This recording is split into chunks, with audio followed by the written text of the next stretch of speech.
Welcome back.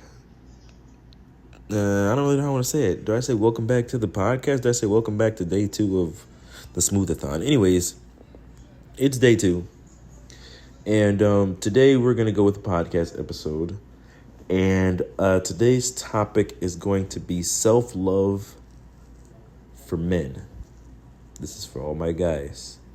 Now, self-love for men,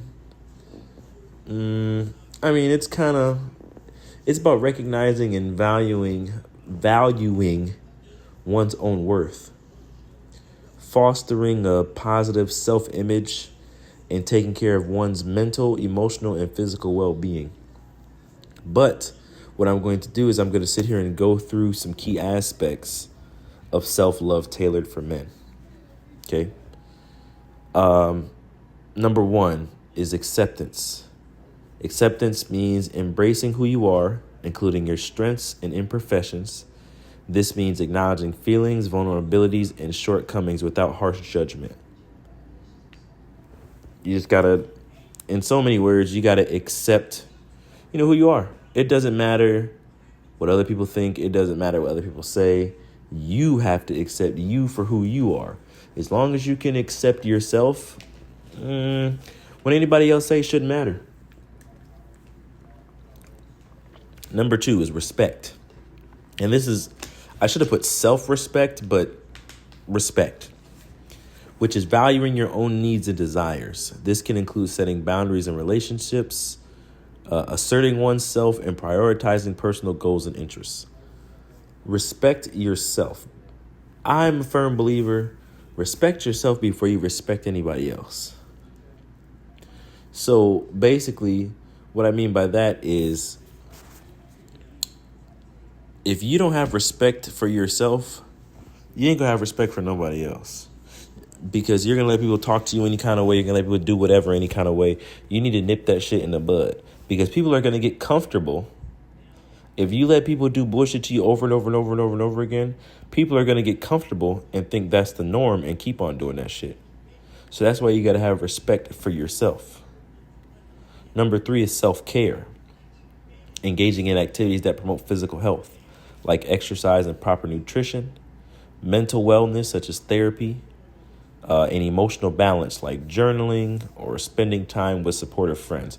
Now, I heard that I hate when people say that journaling is a female thing, because that's not true. I feel like anybody should be able to journal. I journal. I have a journal. I write stuff in it all the time. Hold on, chat. I am so sorry. But anyways, I have a journal. I write in it all the time. People who you surround yourself around as well is also a form of self-care. If you surround yourself by draining negative people that always say draining negative things, that's going to have an effect on you. Number 4, positive self-talk. Challenging negative thoughts and replacing them with constructive feedback. This helps build a healthier self-image and confidence. So basically, don't talk yourself down. Don't sit here and be like, blah, blah, blah, man, this outfit looks stupid, or my hair looks stupid, I'm stupid. You know what I'm saying? Always talk good about yourself. Number 5 is pursuing passions. Take the time to engage in hobbies and interests that bring you joy and fulfillment. This can enhance overall happiness and a sense of identity. So that's the thing. Don't do something because somebody else is doing it. Or don't do something just because. Do something that you actually like doing. Do something that's actually going to benefit you for what you want to do. Don't do shit that somebody else wants you to do. Don't do shit because somebody else is doing it. Do what you want to do for you, because at the end of the day, you're all that matters. Number 6 is building healthy relationships. Surrounding oneself with supportive and positive people who uplift and encourage growth is vital for self-love. But see, that's kind of the problem. A lot of people just surround themselves around anybody. But you got to know at one point, you're going to have to cut off, back to the one thing I was saying about negative people. You gotta know when it's time to cut somebody off, or you got to know that you just can't talk to any old body. Fuck. I keep yawning, chat. Fuck. But just know that you can't talk to, you can't be friends with any old body. You really got to, because I'm a type person, I can read people from the first time we meet. Like, I can meet somebody right now, have one conversation with you, and tell you if you're somebody that should be in my life or not. I'm real heavy on that. I believe that first interaction is everything. So if your first interaction with me is garbage, I'm just going to know right off the bat that you don't need to be in my life. Number 7, seeking help. Understanding that it is okay to ask for help or seek professional support when needed. Recognizing that everyone's struggles at times can reduce feelings of isolation. It is okay to ask for help. Just because we're men don't mean we got to go through shit by ourselves. It took me a long time to realize that. It took me a long time to realize that it is okay to ask for help. It's okay to say, I need therapy. It's okay to say, I need a hug. It's okay to cry. It's okay to, it's okay to do whatever. It's okay to express your feelings, kind of, which takes us to number 8, emotional expression. Allowing oneself to feel and express emotions openly, whether through talking, writing, or other creative outlets. This promotes emotional health. So basically, it's okay to express yourself. Basically, just reiterating what I just said, it's okay to express yourself. There's nothing wrong with that. There's no ifs, ands, or buts about it. There's nothing wrong with expressing how you feel. Just make sure you express it to the right person. That which goes back to the watching who you bring in your life. Make sure you express how you feel to the right person, and it's not somebody who is going to throw it back in your face the next week. Number 9, mindfulness and gratitude. Practicing mindfulness can help in appreciating the present moment, while gratitude exercises can shift focus from what's lacking to what's abundant in life.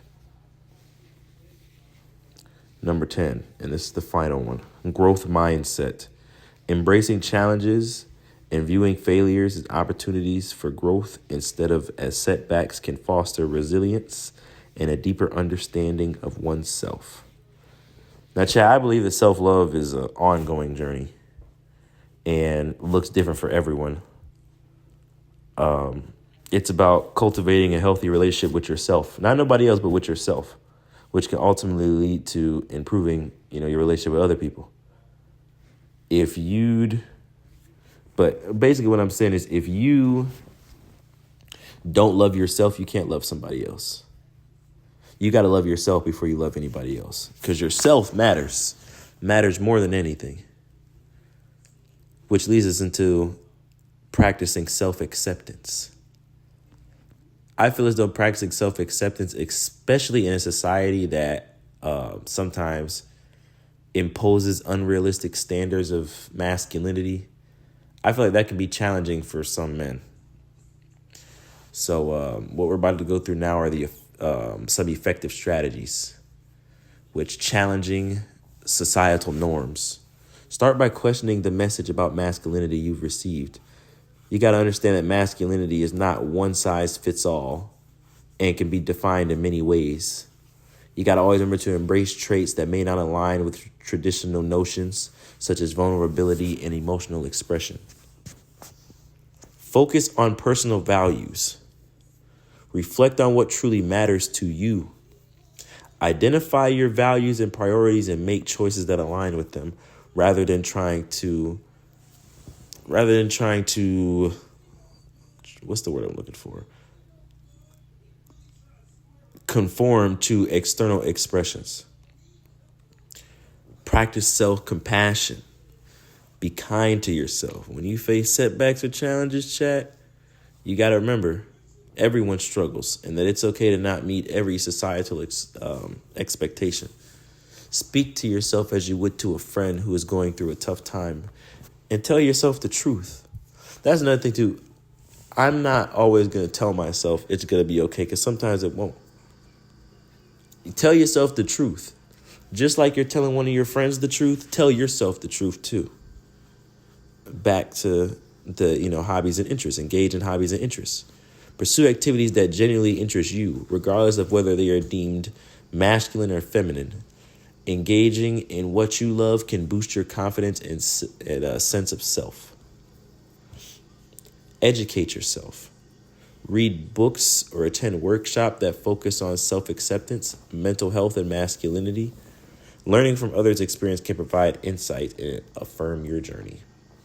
Chad, you got to remember that self-acceptance is a personal and ongoing process. It's okay to take small steps and celebrate your progress along the way.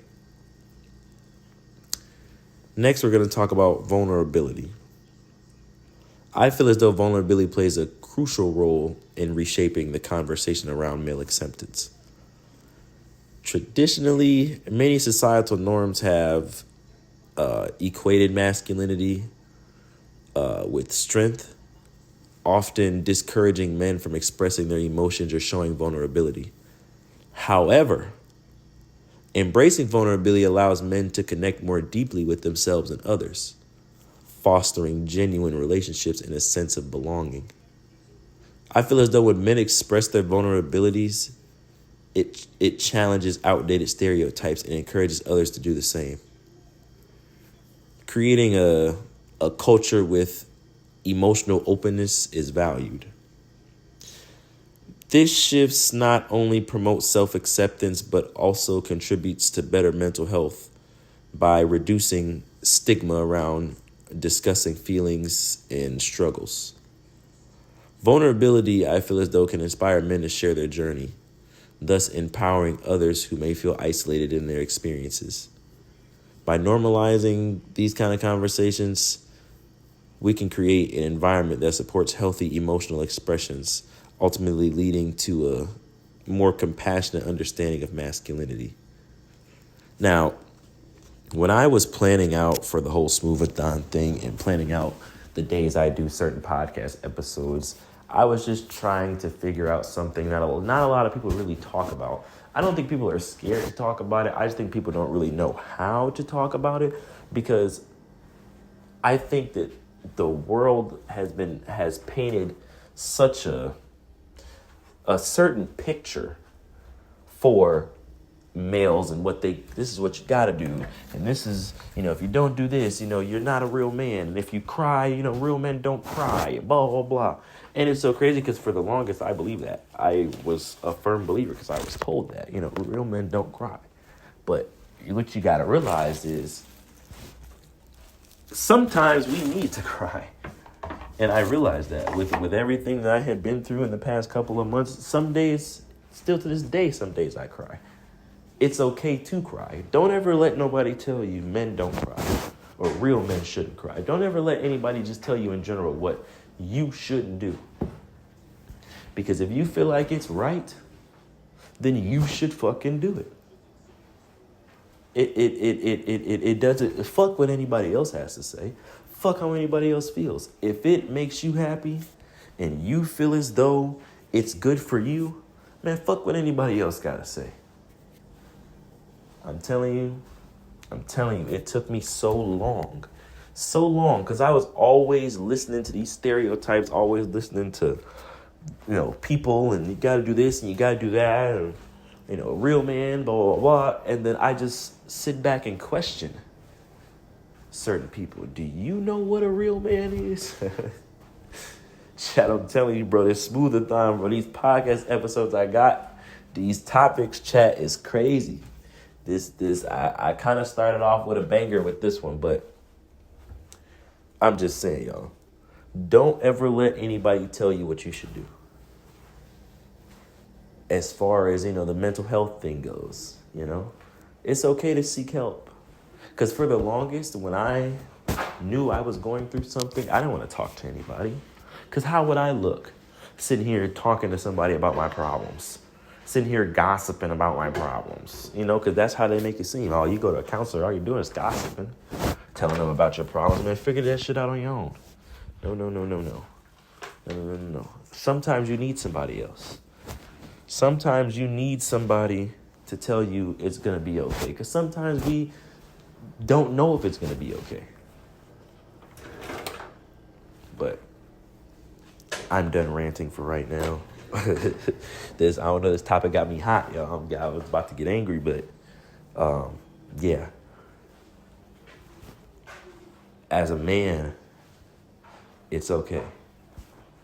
As a man, it don't matter who you are. It don't matter what you believe in. It don't matter who you love. Do it. And don't let anybody tell you otherwise. It don't matter what nobody think, motherfucker. As long as you're happy, fuck what anybody else gotta say. But thank you for tuning in to Smooth-a-thon Day 2. And I will catch you guys tomorrow. Peace out.